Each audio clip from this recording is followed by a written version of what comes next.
عاجزی کرنا، اس کا مد مقابل ہے، اس کی ضد ہے تکبر۔ تواضع کی ضد کیا ہے؟ تکبر، اکڑنا، اپنے آپ دوسروں سے بلند و بالا سمجھنا، اپنے آپ کو بڑا سمجھنا، یہ تکبر ہے۔ اور تکبر کی ضد عاجزی ہے۔ عاجزی، انکساری، دوسروں کو عزت دینا اور اپنے آپ کو سب سے زیادہ کم تر جاننا، یہ تواضع ہے۔ تو نبی کریم علیہ السلام نے ارشاد فرمایا، جو عاجزی کرتا ہے، جو عاجزی انکساری سے اکڑتا نہیں، یہ جو تکبر ہے نا، اس کے بارے میں اللہ پاک نے ارشاد فرمایا کہ یہ میری چادر ہے۔ اللہ کو جچتا ہے کیونکہ وہ خالق ہے، مالک ہے، پوری کائنات کا بادشاہ ہے، سب جہانوں کا مالک ہے، یہ اس کی صفت ہے۔ متکبر، یہ اللہ پاک کی صفت ہے۔ انسان اگر اس کو اپنانے کی کوشش کرتا ہے تو اللہ فرماتا ہے میں اس کو تار کر دوں گا، اس کو تباہ و برباد کر دوں گا۔ یہ میری چادر ہے، جو یہ اڑنے کی کوشش کرتا ہے میں اس کو برباد کر دوں گا۔ اور اس کے مقابلے میں تواضع ہے، عاجزی ہے۔ نبی کریم علیہ السلام نے ارشاد فرمایا، جو عاجزی کرتے ہیں وہ جھکتا ہے، اللہ اس کو بلند کر دے، اللہ اس کو بلند کر دے۔ کہتے ہیں نا میں تو کچھ بھی نہیں، لوگوں کی نظروں میں اللہ پاک اس کو عزت والا بنا دیتا ہے۔ لوگ پھر اس کی اخلاق کی وجہ سے لوگ اس کو بڑا سمجھنے لگتے ہیں۔ یہ اللہ تبارک و تعالیٰ کی عطا ہوتی۔ وان ہو، اور انہی سے روایت ہے، یہ ساری روایات حضرت ابو ہریرہ رضی اللہ تعالیٰ عنہ سے آ رہی ہیں۔ قال فرماتے ہیں، قال رسول اللہ صلی اللہ علیہ وسلم، من انفق زوجین من شیء من الاشیاء فی سبیل اللہ دعی من ابواب الجنۃ۔ اللہ اکبر۔ نبی کریم علیہ السلام نے ارشاد فرمایا، جو کسی چیز کا جوڑا خیرات کرتا ہے، یعنی دو چیزیں جو اللہ کی راہ میں اللہ کی رضا کے لیے خرچ کرتا ہے، تو اسے جنت کے دروازوں سے بلایا جائے گا۔ وَلِلْجَنَّةِ أَبْوَابٌ، اور جنت کے کئی دروازے ہیں۔ فَمَنْ كَانَ مِنْ أَهْلِ الصَّلَاةِ دُعِيَ مِنْ بَابِ الصَّلَاةِ، جو مخلص نمازی ہوگا وہ باب الصلاۃ سے بلایا جائے گا کہ اے نمازی، یہ نمازیوں کا دروازہ ہے، ادھر سے گزر جا۔ وَمَنْ كَانَ مِنْ أَهْلِ الْجِهَادِ دُعِيَ مِنْ بَابِ الْجِهَادِ، اور جو مجاہد ہوگا، اللہ کی راہ میں جنگ لڑنے والا، جہاد کرنے والا، اس کو باب الجہاد سے بلایا جائے گا۔ وَمَنْ كَانَ مِنْ أَهْلِ الصَّدَقَةِ دُعِيَ مِنْ بَابِ الصَّدَقَةِ، اور جو صدقہ خیرات زیادہ کرنے والا ہوگا اس کو باب الصدقہ سے بلایا جائے گا۔ وَمَنْ كَانَ مِنْ أَهْلِ الصِّيَامِ دُعِيَ مِنْ بَابِ الرِّيَانِ، اور روزے داروں کو باب الریان، ریان کے دروازے سے بلایا جائے۔ اللہ تبارک و تعالیٰ نے دروازے رکھے ہوئے جنت، اور جو صرف کسی کی زیادہ ہوگی کسی معاملے میں، وہ اس دروازے سے بلایا جائے گا۔ فقال ابو بکر، حضرت ابو بکر رضی اللہ تعالیٰ عنہ نے نبی کریم علیہ السلام کی بارگاہ میں سوال کیا، ما علی من دعی من تلک الابواب من حضورت۔ نبی کریم علیہ السلام سے پوچھا کہ یا رسول اللہ، کوئی ایسا بھی ہے جو ان سب دروازوں سے بلایا جائے گا؟ کوئی ایسا بھی ہے جو ان سب دروازوں سے بلایا جائے گا؟ دیکھو، جو ایک مسلمان ہے ایسا تو نہیں ہو سکتا کہ وہ نماز پڑھتا ہو تو روزہ نہ رکھتا ہو، روزہ رکھتا ہے تو صدقہ نہ دیتا ہو۔ مسلمان کے اندر تو یہ ساری چیزیں، کیونکہ مومن جو ہے وہ نماز بھی پڑھتا ہے، زکوٰۃ بھی ادا کرتا ہے، زکوٰۃ بھی صدقہ ہے۔ تو یعنی یہ دروازوں سے، مختلف دروازوں سے کسی کو کسی سے کسی، یہ اس لیے فرمایا گیا ہے کہ بعض بندہ ہوتا ہے وہ نماز فرض کے بعد نوافل میں لگا رہتا ہے، بعض بندہ ہوتا ہے وہ زکوٰۃ بھی ادا کر دیتا ہے، پھر صدقہ بھی دیتا رہتا ہے، جہاں موقع ملتا ہے وہ اللہ کی راہ میں دیتا رہتا ہے، تو اس کو باب صدقہ سے بلایا جائے۔ تو آپ نے یہ سوال کیا کہ یا رسول اللہ کوئی ایسا بھی ہے جو سب دروازوں سے بلایا جائے؟ مطلب یہ ہے کہ ہر عبادت میں وہ آگے بڑھا ہوا ہو۔ اللہ اکبر۔ حال میں یدعا احد من تلک الابواب کلھا، سب دروازوں سے کسی کو بلایا جائے گا، ایسا بھی تو ہے؟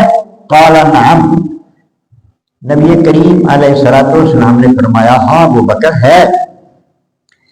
وارجو ان تکون منہم، اور میری یہ آرزو ہے، مجھے یہ امید ہے، نبی کریم علیہ السلام نے ارشاد فرمایا مجھے یہ امید ہے کہ تو انہی لوگوں میں سے ہیں جن کو سب دروازوں سے بلایا جائے۔ ابو بکر صدیق رضی اللہ تعالیٰ نے ہر میدان میں آگے بڑھے ہوئے تھے، عشق مصطفیٰ میں بھی سب سے آگے، اللہ کی راہ میں خیرات کرنے میں بھی سب سے آگے۔ اور حضور نے جب فرمایا کہ کچھ لے آؤ، جتنا توفیق ہے گھر کا سارا مال ہی لا کے قدموں میں رکھ دیا تھا۔ اور بان ہوگی سے روایت ہے قال قال رسول اللہ صلی اللہ علیہ وسلم من اصبح منکم اليوم صائما، تم میں سے کون ہے جس نے آج روزہ رکھا ہو؟ یہ ماہ رمضان کا مہینہ نہیں تھا، یہ اور دنوں کی بات ہے، یہ نفلی روزوں کے بارے میں پوچھا جا رہا ہے۔ کوئی تم میں سے ہے جو آج روزے دار ہو؟ قال ابو بکر انا، حضرت ابو بکر رضی اللہ تعالیٰ نے عرض کی کہ یا رسول اللہ میں روزے دار۔ قال فمن تبع منکم اليوم جنازۃ، آپ نے ارشاد فرمایا کہ تم میں سے ہے آج جس نے کسی کا جنازہ پڑھا ہو؟ قال ابو بکر انا، سب صحابہ سے ابو بکر صدیق کی روزے دور، اگر یہ پوچھ رہے ہیں تو کل ابو بکر صدیق ہی نہیں تھے بلکہ اور صحابہ بھی بیٹھے ہوئے تھے۔ عرض کی یا رسول اللہ میں نے جنازہ پڑھا۔ قال من اطعم منکم اليوم مسکینا، پھر نبی کریم علیہ السلام نے ارشاد فرمایا تم میں کوئی ایسا ہے جس نے کسی مسکین کو آج کھانا کھلایا ہو؟ قال ابو بکر انا، ابو بکر صدیق یہاں بھی بول پڑے کہ یا رسول اللہ میں نے یہ کام بھی میں نے کیا۔ فمن عاد منکم اليوم مریضا،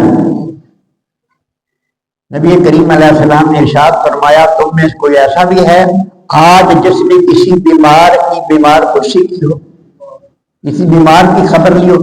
یہ سارے ایسے کام ہیں جن پہ اللہ خوش ہوتا ہے، جن پر اللہ راضی ہوتا ہے۔ کسی کا جنازہ پڑھنے سے اللہ تبارک تعالیٰ راضی ہوتا ہے، روزہ رکھنے سے راضی ہوتا ہے، کسی مسکین کو کھانا کھلانے سے اللہ تبارک راضی ہوتا ہے، مریض کی بیمار پرسی پہ اللہ پاک راضی ہوتا ہے۔ تو قال ابو بکر انا، ابو بکر صدیق رضی اللہ تعالیٰ فرمایا عرض کی یا رسول اللہ میں نے یہ بھی کیا۔ مجتمعنا فی امرئ الا دخل جنت، حضرت ابو بکر نبی کریم علیہ الصلوۃ والسلام نے ارشاد فرمایا جس میں یا یہ تمام صفتیں جمع ہو جائیں وہ جنتی ہے، اس کے جنتی ہونے میں کسی کو شک ہو ہی نہیں سکتا۔ جس میں یہ ساری صفتیں جمع ہو جائیں وہ جنتی ہے، اس کے جنتی ہونے میں کسی کو شک نہیں ہونا چاہیے۔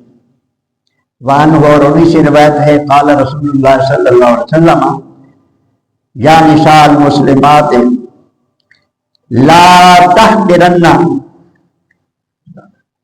لا تحقرن جارت، لا تحقرن جارت لجارتها۔ اب نبی کریم علیہ الصلوۃ والسلام نے عورتوں کی تربیت کے لیے یہ ارشاد فرمایا۔ نبی کریم علیہ السلام نے فرمایا بعثت معلما، میں سکھانے والا بنا کے بھیجا گیا۔